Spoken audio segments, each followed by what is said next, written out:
Hi everybody, welcome to the dungeon. My name is Robin and today is Flameworking 102.11. Today I wanted to share the Argyle pattern with you all, and it's one of my favorite patterns, and in all my research I didn't see anybody that had glass with an Argyle pattern. So I kind of had to figure it out myself. And I'm glad I did because I got a lot of practice using the tungsten pick. So have your pick ready because we're going to transform all of these dots into diamonds. And I do get a little repetitive in my talking points, so please forgive me for that, but I'm just trying to get my point across. So without further ado, let's go ahead and get right into this demonstration. I hope you're all doing safe and well out there. Thanks so much for joining me. As always, I will see you next time in the dungeon. All right, I want to start things out by making the two stringers that we're going to use towards the end of the demo. The first one, I am going to make a filigrana stringer, and that is just a color with a clear coat on top. I am using a pink, I'm not sure what it is, but what I do know is that when it is pulled out thin or thick, it does tend to blur out on top of the other colors. So I wanted to make sure that it's encased in clear, and that will help my color to stay nice and thin and crisp. Also, the clear coating, it'll also help me from breaking the stringer when I apply it. So that's helpful to know. Now the second stringer is going to be much thicker. I want a nice thick black stringer here, and this is going to be what I will outline all of the diamonds in the pattern with. So I want to make sure that when I pull this out, it's nice and slow so I get a consistent thick stringer. And again, I'll make sure I have plenty of this so I don't run out at the end. Okay, I'm going to start this bead out with a layer of black. I like to use just your basic Effetri 064 black, but you can use any color you want on the for the base. You might see a little bit of it in the ends when we're done, but other than that, you won't see this color at all. So I just figured I'd use a nice neutral color that I have a lot of. So I'm going to just roll it up on my mandrel about 1.5 inches or so and smooth and roll it out. And then once I'm done with that, I'm just going to add a second layer right on top. And I'm using a 7mm thick rod. If you're using one that's a little thinner, you might want to build up your bead 3 times. Either way, I'm going to just go ahead and heat everything up, smooth it out, and I want to make sure that the edges are not too tapered. You want to kind of keep your edges a little squared off. A slight amount of tapering is okay, but your pattern will work out better if you have nice squared off edges. So I'm just going to continue to roll it out until I am happy with where it's at, and then we can move on with the pattern.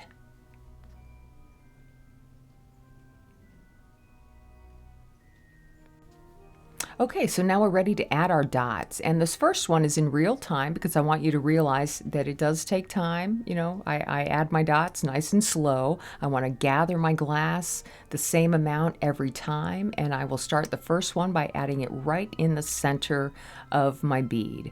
And then I will bring that dot to kind of a 7 o'clock position and add the second one on top. And that will kind of help me to get the 3-dot pattern that I'm looking for. And it might take a little bit of time to space these out just right, but the better spaced out they are, the better the whole pattern's going to end up in the long run. So if you can get these first 3 dots just right, the rest will go by much easier. And when I'm finished adding each row of dots, I will melt them down into a half round. And that's really going to come in handy when we start to work this pattern out. So below those dots, I want to add my secondary color, and I'm going to do the exact same thing. I'm going to add the same amount of glass in the same footprint as the previous dots. And then I will go ahead and melt those down into a half round as well. And then if you're working in the middle of the mandrel, this is a great time to turn the mandrel around and finish our dot pattern. So I have my third color here, and I will just mimic the other dots in the same amount. Trying to get the same footprint on each one and the same amount of glass on each one. So every dot is exactly the same. And when we go to start melting these out, the pattern will be much more even. All right, so I'm going to melt those down into a half round as well.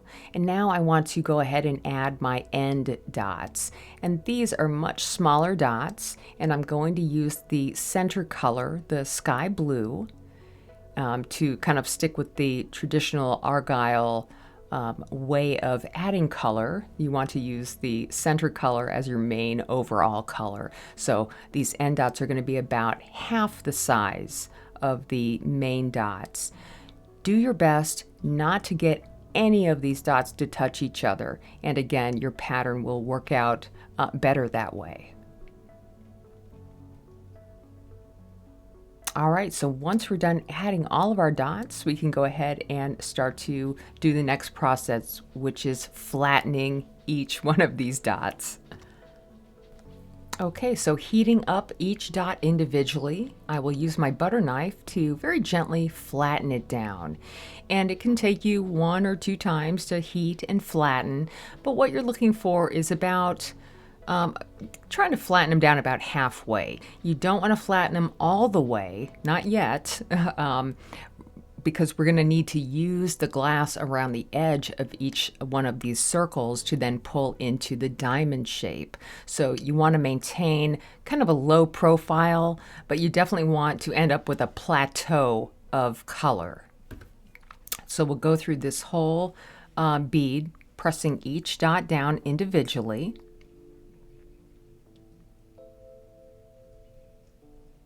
And I'll do the same on the edge dots as well, just kind of pressing them down a little bit.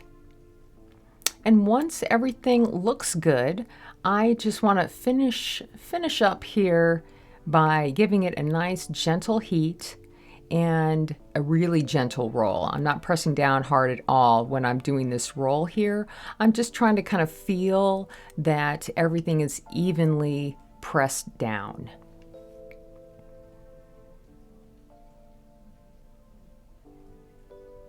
All right, and this is what we're looking for right before we change everything up. Nice, evenly spaced out, flattened dots. All right, now we need to transform these dots into diamonds. And I'm going to start by heating up the bottom edge of my center dot and taking my tungsten pick and very gently pulling that bit of glass down until it's halfway in between the dot I'm pulling it towards. So halfway in between those bottom dots.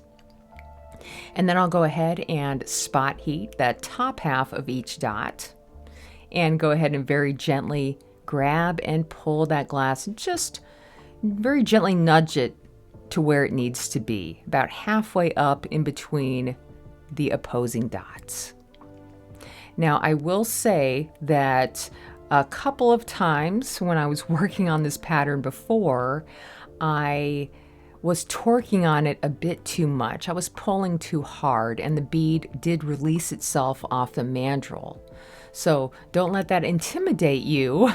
Just be aware that grabbing the glass and really kind of pulling on it really hard can be detrimental to your bead. So whatever you do, be gentle when you pull these bits of glass out. If you have to heat it up more than once and continue to pull it out, then it's better to do that than to just kind of force it. The last thing you want to do is force the glass. So make sure that when you do all of these little pulls, it's nice and easy to do. And you see, I'm not really getting them to touch each other. I just want each one of these little stems to be very close to the other one. Okay, so those are our center dots. Now we want to do the same thing to all of the other dots here. And I'll start with bringing those dots into the center. And I just try to do everything as evenly as I can. And I do want to make sure the whole time I am doing this that the whole bead stays slightly warm. You don't want your bead to crack halfway through this process. So if you know you're taking a long time to get each dot to where it needs to be, you might want to give a second to just overall keep your bead warm. Now when I'm pulling all the other dots out, they don't necessarily have to touch the other points. They just have to come very, very close. So make sure everything is kind of a nice tight pattern in all of your little corners that you're making.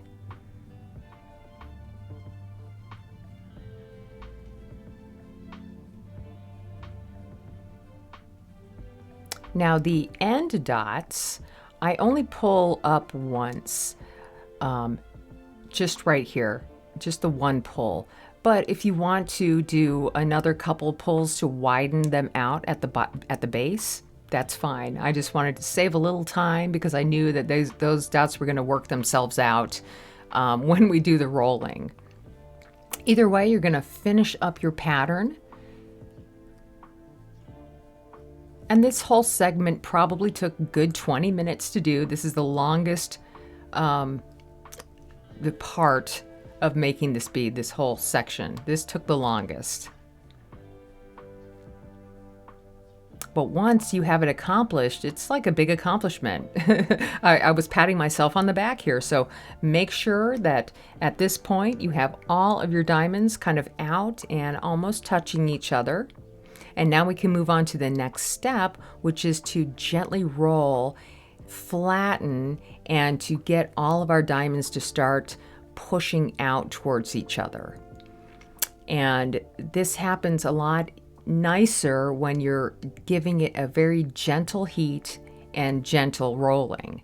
And before you know it, your pattern will start to heat down into the bead. And as you roll it, the glass will start to push itself outward into your diamond pattern. Those little bottom dots will protrude a little bit out from the bottom of the bead, so make sure that you tuck them back up into the base.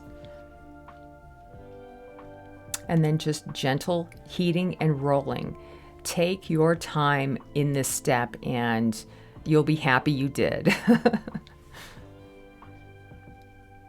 And in the long run, what I'm looking for is everything to be as even and as smooth as I can get it. However, I didn't completely smooth it out.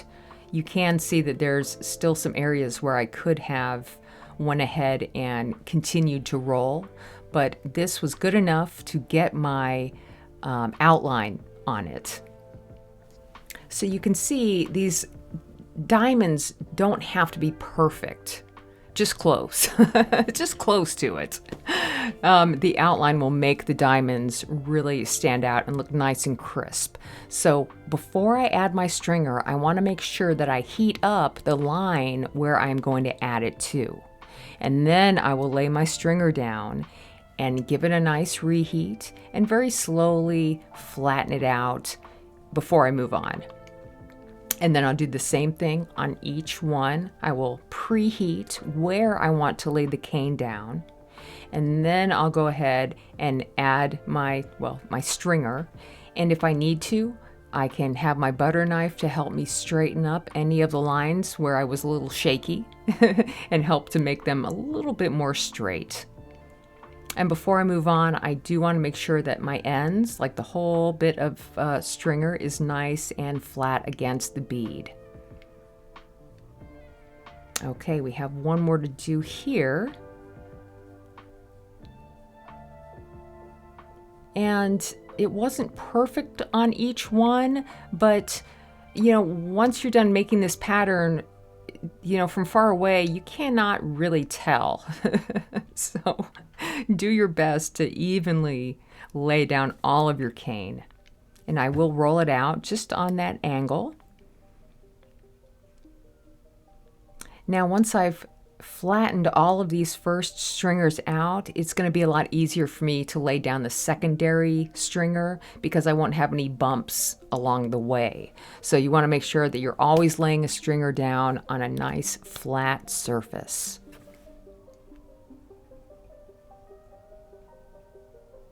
And this is when your pattern, your diamond pattern, really starts to kind of pop, is by adding all of these lines. And you want to make sure that you start and you end on a black stringer at the edges.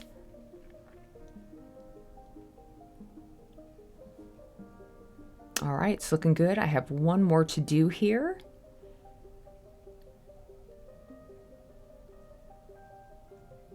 Gently add that to it, use my butter knife to flatten it out, and then I'll just finish by heating and gently rolling it out. Now on the edges, where the black stringers meet each other, I wanted to make sure that I just took a second to check them out and add a little bit of black glass where I needed to here. And then I just kind of pull each one of those 3 points out and then heat and tuck them under my bead, and that's how I will finish the edges on both sides.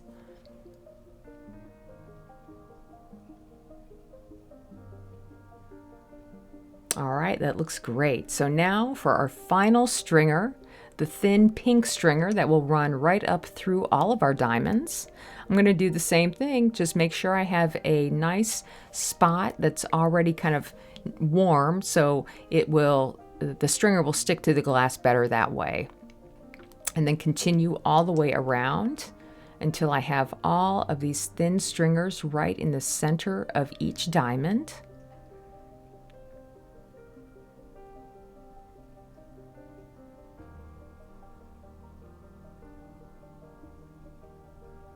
And you can get very traditional with your color. You can get really crazy with your colors as well. Any combination seems to work out great when it comes to Argyle. It can be a beautiful color theory, or it can be just like the ugliest colors ever. And for somehow they always work out in Argyle and look great. So have fun figuring out and playing with your colors. This is a great bead to experiment in new color ideas together and to see how they work out for you. So I'm almost finished. I got a few more lines to lay down.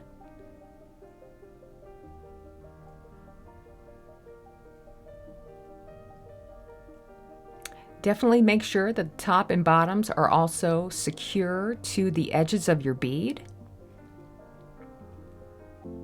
All right, and here at the end, I'm just going to finish up by heating that last stringer and rolling it out and very gently kind of getting back into a nice shape. And really all I'm doing is kind of just working my edges out and making sure the bead is nice and smooth. And there is our Argyle bead. I am so glad I was able to bring this to you guys. I've been thinking about this bead for so long and am really happy that I can share. And I hope you guys enjoy. And on that note, thanks so much for joining me. I'll see you next time in the dungeon.